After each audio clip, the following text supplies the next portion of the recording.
Daniela, Diane, Elizabeth, Érica, Ludmila, Poliana. Boa noite. Boa noite, tudo Boa bom? noite, professora.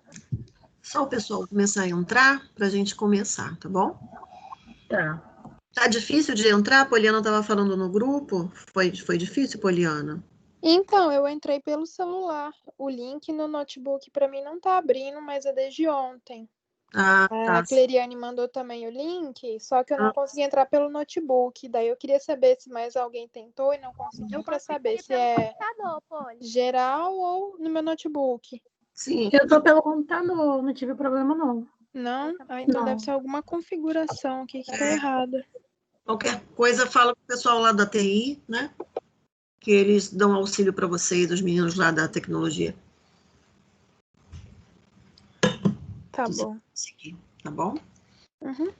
Obrigada. Entrar. Nada. Vocês fizeram, gente, redesconstruíram, né? Destruíram o mapa mental que foi aí o dever de casa para vocês, para a gente estar debatendo hoje, para a gente começar a falar sobre a introdução à genética, que hoje a gente começa a falar mesmo de genética, que vai ser o conteúdo aí até o final do mês. Tá bom? Diga. Agora, nesse iniciozinho, você vai tirar as dúvidas? Então, eu vou tirar as dúvidas, quero que vocês tirem todas as dúvidas que vocês acharam aí em relação a esse trabalho, depois a gente inicia o conteúdo novo, tá bom? Tá bem. Vocês fizeram em grupo? Só me lembrem, gente. Ou cada um seu? Nós fizemos individual. Foi feito individual, né? Porque foi só um trabalho, né? O meu foi feito em grupo. Foi? Então, ótimo. Então, é porque essa turma tem quantos? São 16 ou 18? Estou aqui querendo me lembrar. É que 16. 16, isso. É a turma que eu tenho que é bem pequenininha. Eu deixei anotado aqui, mas vocês me falaram que são poucos alunos. Então, a gente faz uma discussão geral, quem teve dúvida, quem fez em grupo também que quer debater sobre o assunto, e a gente vai estar tirando dúvida no início, depois a gente abre aí, né, para o segundo momento, que seria já o conteúdo novo, porque hoje a gente já tem aí um mapa mental para fazer sobre genética, tá bom?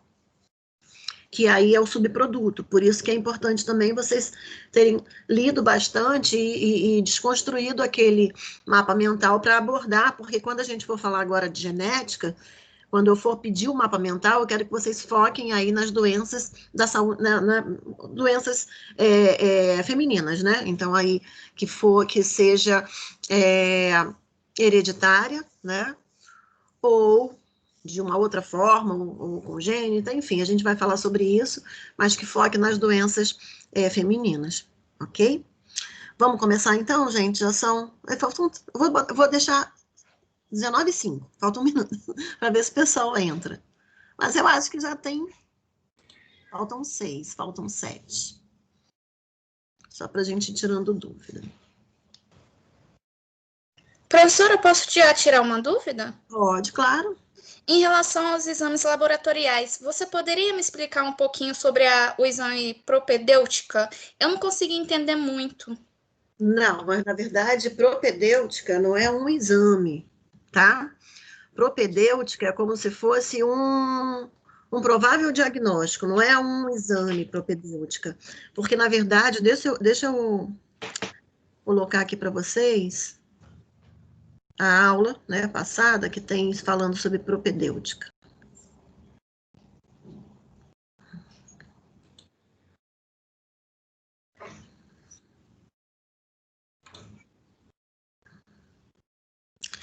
Então, aqui não é, na verdade, quem me perguntou, estão vendo, gente, que eu... Sim. Então, Sim. na verdade, ele aqui é como se fosse não é um exame, na verdade, é uma forma de análise, entendeu? É uma Sim. forma que a gente tem então, a propedêutica seria aí um provável diagnóstico através desses exames, entendeu? Entendi. Não é propriamente o exame, tá? Por isso que tem aí o exame laboratorial, exame físico, que faz parte, né? Aí da nossa avaliação nutricional também. E aí tem a propedêutica, que a gente chama, né? Então, tem tanto para a mulher quanto para o homem. No caso aqui tem o espermograma. Eu vou deixar vocês explicarem, senão eu explico. Espermograma, que seria já o início de um dos exames, que é muito comum, né? Mas eu quero que vocês expliquem. Então, eu vou deixar aqui já, tá? E eu vou estar tirando dúvida de vocês ao longo da discussão. Vou fazer o seguinte, então. Quem foi o grupo que fez junto? Eu, Érica, a Bianca, a Ariana e Carlena. Tá. Já querem Mas a falar? gente dividiu. Dividiram? Uhum. Querem tirar dúvida? Então, quem é que falou primeiro que ia tirar dúvida, que queria tirar dúvida? Foi a Eu Érica. fui tirar dúvida. Eu, Érica. Érica. Então, vamos começar com a Érica. Pode falar, Érica, o que você fez, o que você sentiu dificuldade Em dificuldade só foi esse mesmo. do Mas procedimento. eu falei, São critérios, são análises iniciais, entendeu? É uma nomenclatura bem técnica, bem médica. Por isso que, às vezes, mas a gente usa muito, tá? A gente usa muito no meio clínico, né? Vocês vão ouvir muito eu falar isso ao longo dos períodos, né? Quando a gente começa, eu tenho o costume de modificar já o meu linguajar conforme os períodos vão avançando, porque eu acho que o aluno ele precisa ter toda essa vivência, né? Porque vocês vão para o hospital, vocês vão para a clínica, então vocês vão precisar aí de uma linguagem mais técnica. Então, aos poucos, a gente vai começar, através desses mapas mentais, através dos estudos dirigidos, dos artigos, vocês vão ter essa dúvida mesmo, é importante. Semana passada eu cheguei até a falar da prolactinemia, lembram? Que é uma doença também, que é muito comum em mulheres, também pode acontecer em homens, né? Porque pode ter um nível aí acelerado de prolactina, mesmo sendo uma quantidade pequena, mas isso muito acontece. Então, a gente vai começar a tirar dúvidas aí ao longo, como eu falei semana passada para a Carlena, né? Ela, mas são muitos nomes difíceis, eu sei, mas vocês vão lá, no famoso Google, né? Google acadêmico de preferência, pesquisem, saibam aí realmente o que é aquele termo técnico. Eu vou colocar para vocês já esse semestre, né? Que a gente vai ficar aí ao longo de mais 2 meses também falando sobre materno, um dicionário de termo técnico, mas tem vários aí na internet que a gente possa estar buscando, que é muito importante para vocês começarem a buscar isso. Tá bom? É igual alguns que tem mais siglas, não tem o A, né? Então, aí tem que buscar o que é, qual o nome todo. Mas é assim mesmo. RNM, ressonância magnética. O S, né? Ultrassom. Então, assim, mas tem que buscando que a gente aprende, entendeu? Quem estava falando, porque eu me perco com os nomes, tá, gente? Quem que estava falando? Elizabeth, né, que estava falando? Érica. Ora, então, Elizabeth quer falar. Tá. Então é a Érica que estava falando. Então, Érica, é isso que vai acontecer. Então, vamos buscar mesmo. Vamos buscar todos os nomes. Eu acho muito engraçado quando eu estou dentro de sala falando. Professora, eu não estou entendendo isso que a senhora está falando assim, não. Vamos falar, vou traduzir para vocês. Aí vocês anotem. Eu costumo dizer o seguinte, sempre falo para os meus alunos. A primeira folha, eu não falei isso, né? A primeira página do caderninho de vocês vai ser a partir desse semestre para vocês terem aí esses termos técnicos. Que eu, a todo momento, então, ainda mais que a gente vai falar de genética, né? Então, a todo momento, eu vou ter alguns termos técnicos para estar tirando dúvida de vocês. Então, assim, vai acontecer muito isso. Então, anotem tudo, tá? Porque esses termos mostram aí, daqui a pouco a gente vai falar novamente sobre esses termos, e enfim, isso é importante. Fala, Elizabeth. Professora, pesquisando, né, os termos, eu tive algumas dúvidas e também lendo ao lá. Primeiro, eu queria só que você tirasse uma dúvida em relação à diferença entre esterilidade, de novo, e infertilidade. Porque lendo ao ar, teve uma partezinha que ele trata a anovulação, a ausência de ovulação pela mulher, como esterilidade. Então, o que acontece? Pode falar, pode acabar de falar. E aí, no caso, aí depois eu fiquei até um pouco confusa, mas não sei se eu entendi ou eu entendi errado, que a esterilidade seria o fato de eu não conseguir, da pessoa não conseguir ter o filho. Ter o filho, exato. E aí pode ser homem ou mulher. E a infertilidade em Sim. relação a manter a gravidez. Exato, porque o que que acontece? Você pode ser estéril, você não tem como, tá? Estéril, de qualquer maneira, muitas vezes o estéril é anovulação, mas é estéril, você não tem condição de ter filhos, né? Você não tem condição de ter, de fazer aí uma... Fala. Mas aí no caso, por exemplo, a anovulação, porque a anovulação que ele estava falando, numa parte, num quadrozinho cinza assim, na UA, ele estava falando em relação a SOP. Mas, por exemplo, se para eu poder falar que é um caso de anovulação que está causando esterilidade, por exemplo, no caso de laqueadura, seria esterilidade? Sim. Aí, olha só, anovulação, no caso da SOP, é infertilidade. Porque a SOP, se for tratada, a gente pode engravidar. Entendeu? Sim.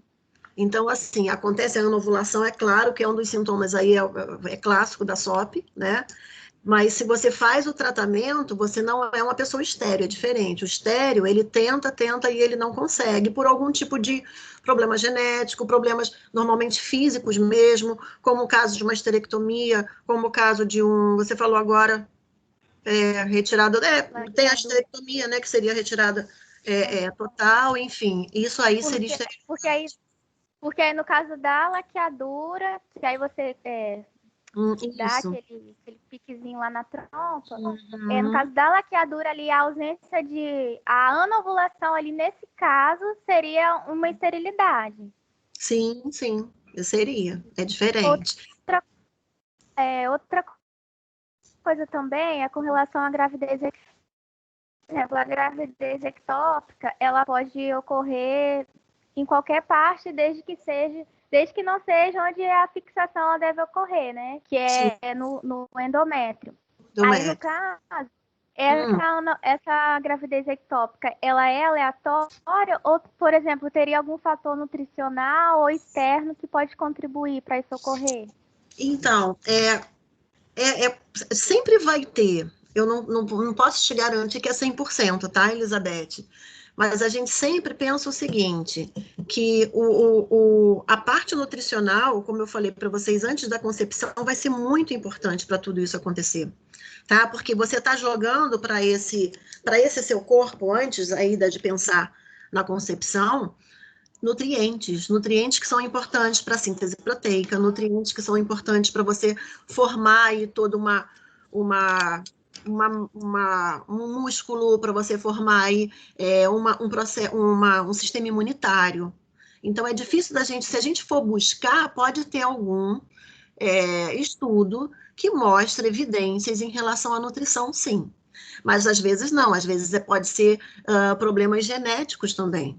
Tá? Então, a gente não pode, muitas vezes, determinar, não, é genético, não. E mesmo se for genético, a gente vai falar muito disso. Você tem aí uma predisposição a fazer, por algum momento, algum tipo de, um exemplo, você pode ter aí uma predisposição devido a alguma falha, algum polimorfismo, alguma alteração, ou então mutação mesmo, né? Que faz com que você não consiga chegar nessa gravidez até o final, que você não consiga essa implantação desse embrião. Isso pode ser pode ser algum tipo, são N fatores genéticos que podem acontecer, tá? E se a gente for buscar isso na genética, ela pode estar interligada sim com a nutrição. Agora, pode ser que não. Por que eu falo? Nutrição é um fator ambiental, certo? Fator externo, certo? Então, eu tenho lá uma doença, que ela é de origem genética, sim. Eu tenho lá uma predisposição a uma doença como a SOP mesmo, a endometriose e tal. E só que se eu tiver aí alguns estímulos externos, tá? Como obesidade, como ingestão de álcool em excesso, o fumo, né? Isso vai fazer com que aquele copo que transborda. Então, eu tenho a parte genética, mas essa expressão genética, essa ligação desse gene vai acontecer devido a esses fatores externos. Então, a gente sempre tem que buscar isso. Sempre vai ter uma definição, né? A gente vai ver muito hoje sobre genótipo e fenótipo. Ora, aí eu vou falar mais à frente, mas assim, a gente tem como alterar isso através de fatores ambientais.